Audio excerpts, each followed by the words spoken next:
Okay, my apologies for the quality of this video going to look like absolute total crap, but that's because I promised you guys a video a while ago, and I'm sorry that I'm late on delivering this promise, which, by the way, to all of you who had watched that Mac Mini video, thanks for the sub. For those of you who subbed, I did not expect that video to perform as well as it did, and I am very grateful for that, and I'm sorry that it's been a few weeks since I've uploaded. I just can't seem to win on the scheduling ever, and so it's late at night, it's 11 p.m. and I kind of owe you guys a video and an update on something. So I ran a poll over the weekend asking what kind of video you guys would like. I only got 4 responses, and what won that poll was basically why I think the iPhone 16 lineup this year has been a complete disappointment. So let's begin.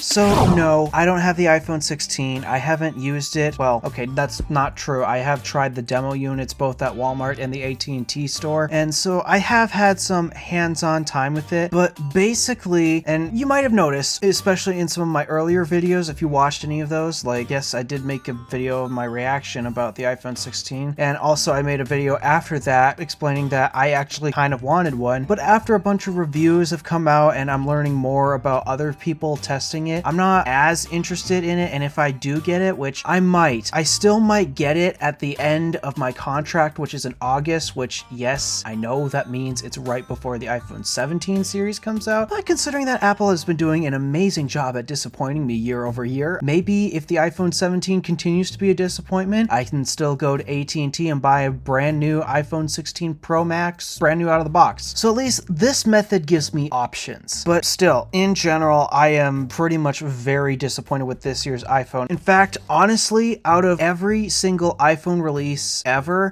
this is the most Android feeling iPhone we have ever actually gotten. And I've talked about this with a few other people on the internet. I've discussed this on the Randy Nexus first stream, actually. When he did his first stream, I talked about how I thought the iPhone 16 lineup in general doesn't feel like an iPhone. It feels like an Android. That's also another reason why I added this to the poll, is because I wanted to actually clarify why does it feel not like an iPhone this time around. So reason number one, it has to do with the number one hardware change that Apple has made to the phone, and it is the camera control. I kind of get the concept of camera control, but even during the leaks and rumors period, I just could not get excited for it. I didn't see any reason to include yet another button. I was already not happy that Apple had removed the ringer switch in favor of an action button, which, yes, I get it. It doesn't really take the functionality of the ringer switch away. In fact, it only adds to it, though I personally liked having an on-off switch for various functions like that. And now there's 3 buttons that are now going to be harder to distinguish compared to 2 on one side of the phone. But again, I'm nitpicking here. But yeah, considering I was not happy about the action button on the iPhone 15 series, because honestly, we did not need another button, you bet I was definitely not happy to hear that we were rumored to have yet another button come to the iPhone 16 lineup, the camera control. I already wasn't happy about that in the first place, and then basically as the reviews came out, and as I've actually tried this, demoing this at the AT&T store, since actually that was the only place that let me pick up the phone on Walmart, it's actually fixed in the table, but at the AT&T store, I picked up the phone and I tried out camera control, and I couldn't believe how poorly executed implementing that button was. Seriously, it's actually not very ergonomic to use. That's one of my biggest issues. If you're going to have a button, make sure it's in an ergonomic place so that way it's easy to manipulate and such, and that is in one of the worst places possible. And in general, just actually trying to use it from not only just a hardware placement perspective, but even the software functionality that it gave you, honestly, I ended up just going back to using the on-screen controls with the demo unit. I tried working out the little various force touch half pressors or whatever you want to call it. It felt so unintuitive. I couldn't actually get the thing to do what I wanted half the time. It was so poorly implemented, and to me, this is not what Apple is famous for. Usually Apple is late to the game on bringing features. We all know that. It's a common criticism that they get, though honestly, if you're someone who does support Apple, like I do somewhat, then you understand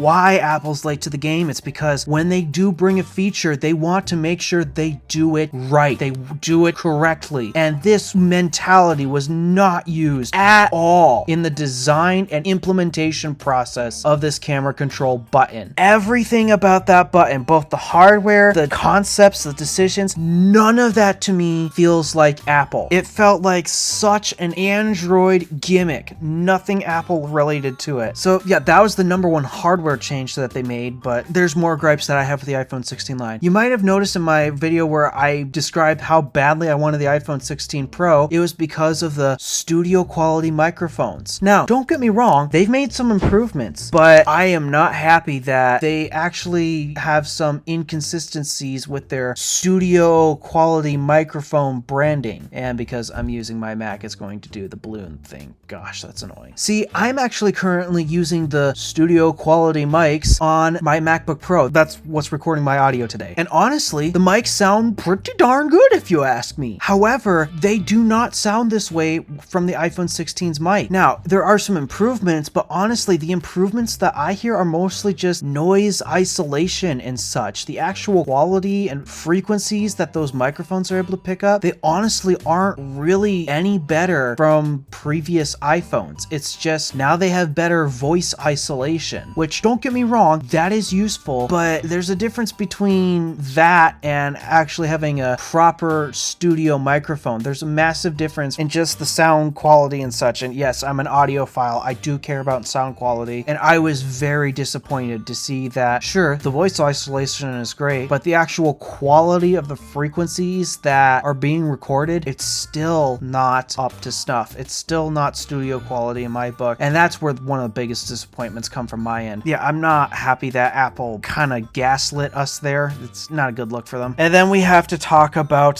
the big thing that Apple had marketed to these phones. They claimed that these phones were built from the ground up upon Apple BS. Yes, I know a lot of you guys got a kick out of the whole videos where I called it Apple BS. I call it that for a reason, because seriously, all of this AI stuff is a bunch of BS that you're truly not going to use unless you want to not be a proper functioning human. So yeah, I call it Apple BS. I even call the Galaxy, whatever they call it, I even call that Galaxy BS. I call all this AI stuff BS in general. It's nothing new. Then again, it is if you're new to this channel. So yeah, Apple BS. Apple has marketed the living snot out of Apple BS on these phones. I have tried it on my M4 iPad Pro. Why the heck did I buy that thing? Goodness gracious. And I've also tried it out on this MacBook Pro I'm using. It has the M1 Pro chip. And honestly, it's useless. Like, I actually tried to use the Apple BS features in ways that I would actually want to use it. Siri's no different. I'm genuinely serious. Siri does not function any differently. She's just as useless as before. And in general, I can't find a use for any of these BS features in my daily routine. Supposedly, Apple came out with a new version of Final Cut, and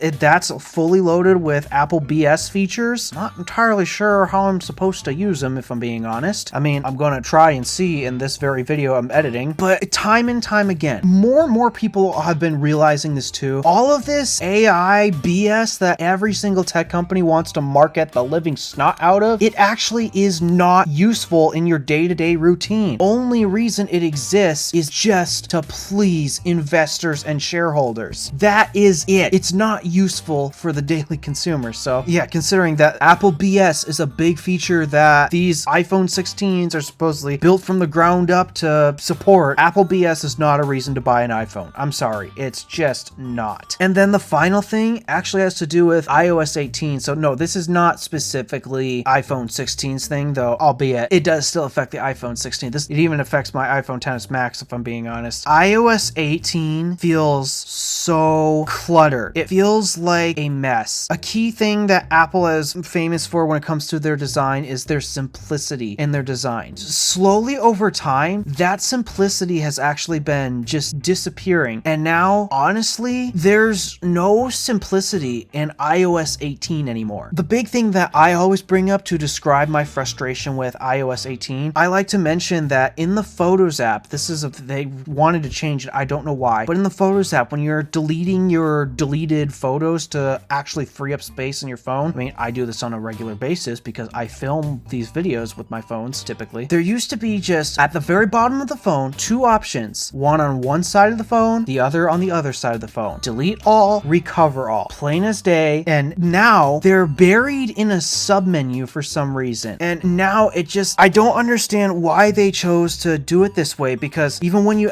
push those, they still make you confirm, do you actually want to delete or recover all of these photos? They still make you confirm that. Now you're just adding extra processes to do the exact same thing. And I feel this way throughout so much of iOS 18. It now feels bloated with unnecessary changes and unnecessary steps. And now iOS 18 doesn't feel as simple as iOS is supposed to feel. So yeah, I know this is not specific to iPhone 16 in general, but combining iOS 18 and the camera control and the Apple BS and the studio mics, all of these features don't feel like they were thought through. None of these features felt like Apple actually cared, and that's a big problem. None of these iPhones, none of them feel like iPhones. They feel like rush Androids. This is my frustration with the iPhone 16 lineup, along with a little iOS 18 rant. Maybe I could dive deeper into the iOS 18 rant. I'd actually like to do some interviews with a few people on iOS 18, but this is for a whole other topic. But yeah, this is my frustration with the iPhone 16s. Apple, you need to do better. The only thing I actually like about the iPhone 16s now is pretty much on the regular model. Okay, yes, we got the colors back, so I guess that's two things actually. They also properly realigned the camera module to something slightly less messy. Now you just gotta finish up and bringing back the XS Max design in general. Then we're good on design. All right, I rambled enough. I have to spend many AM hours editing this video for you guys, so all right. Thank you for watching. Do me a favor and interact with stuff below. My name is DeWolf, Random Alpha, signing out.